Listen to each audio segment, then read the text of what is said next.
ज्ञानवापी परिसर स्थित व्यास जी तहखाने में पूजा अर्चना का मामला इलाहाबाद हाईकोर्ट में आज भी बहस नहीं हो सकी पूरी।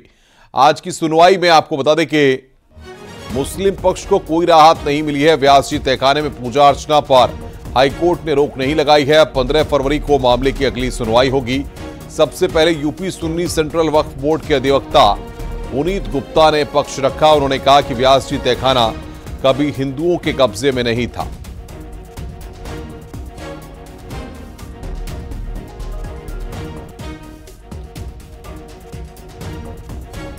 और बातचीत करने के लिए सर्वेश दुबे हमारे संवाददाता हमारे साथ फोन लाइन पर जुड़ रहे हैं। सर्वेश, क्या जानकारी आपको मिल पा रही है? देखिए, आज ज्ञानवापी में जो व्यास जी तहखाना है उसमें पूजा अर्चना की इजाजत दिए जाने के मामले में मुस्लिम पक्ष की याचिका पर सुनवाई हुई है। करीब सवा घंटे तक जस्टिस रोहित रंजन अग्रवाल की सिंगल बेंच में मामले की सुनवाई हुई। आज राज्य सरकार को जवाब भी दाखिल करना था, लेकिन सबसे पहले मुस्लिम पक्ष यानी कि यूपी सुन्नी सेंट्रल वक्फ बोर्ड के अधिवक्ता पुनीत गुप्ता ने बहस की और उन्होंने अपनी दलीलों में ये कहा कि हिंदुओं के पक्ष में कभी भी व्यास जी तहखाना नहीं रहा है। इसके साथ साथ उन्होंने दलील दी कि हिंदुओं के कब्जे, ये मुस्लिम पक्ष के यानी मस्जिद के कब्जे में था।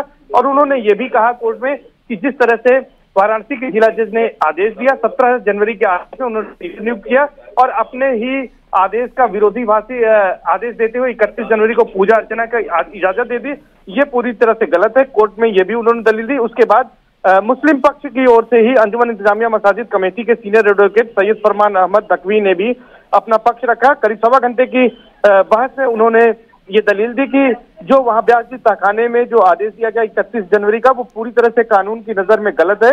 उन्होंने इसको लेकर एक उदाहरण भी दिया कि अयोध्या मामले में, बाबरी मस्जिद के मामले में निर्मोही अखाड़े ने एक व्यक्ति को खड़ा करके अधिकार मांगा था और सुप्रीम कोर्ट ने जमीनी जांच में अर्जी खारिज कर दी थी इसके बाद। और उन्होंने ये दलील दी कि 31 साल बाद व्यास जी तहखाने में पूजा अर्चना की इजाजत मांगने के लिए कोई वादी जाता है जिला कोर्ट में और जिला कोर्ट मामले की सुनवाई करने के बाद आवेदन मंजूर कर लेती है, लेकिन कोर्ट ने यह नहीं पूछा कि आखिर 31 साल बाद क्यों ये अर्जी दी गई है।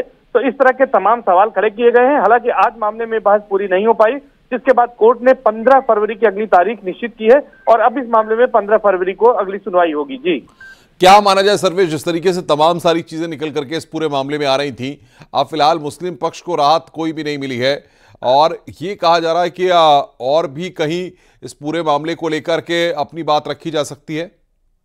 देखिए, मैं आपको बता दूं कि अभी मामले की सुनवाई चल रही है। कोर्ट को सभी पक्षों को सुनना है, राज्य सरकार की ओर से इस मामले में जवाब दाखिल होना है। सभी पक्षों की बहस पूरी होने के बाद ही कोर्ट किसी जजमेंट पर इसमें पहुंच सकती है। लेकिन फिलहाल मुस्लिम पक्ष को अभी किसी तरह की फौरी राहत नहीं मिली है, क्योंकि कोर्ट ने वहां पर जो पूजा अर्चना चल रही है 31 जनवरी 2024 के आदेश से, उस आदेश में किसी तरह की रोक, अंतरिम रोक नहीं लगाई है। इसलिए पूजा अर्चना वहां पर जारी रहेगी और अब इस मामले की सुनवाई 3 दिन के बाद यानी कि 15 फरवरी को दोबारा होगी और दोबारा जब सुनवाई होगी तो एक बार फिर से मुस्लिम पक्ष जो अपनी बची हुई दलीलें हैं उसको पेश करेगा और इन दलीलों को पेश करने के बाद हिंदू पक्ष की भी दलील यहाँ पेश की जाएगी और राज्य सरकार की ओर से भी जो महाधिवक्ता है एडवोकेट जनरल, वो भी पक्ष रखेंगे, जवाब दाखिल करेंगे और उसके बाद जब बहस पूरी हो जाएगी तभी कोर्ट इस मामले में बिल्कुल। बहुत बहुत शुक्रिया सर्वेश आपका हमारे साथ जुड़ने के लिए और तमाम अपडेट्स देने के लिए।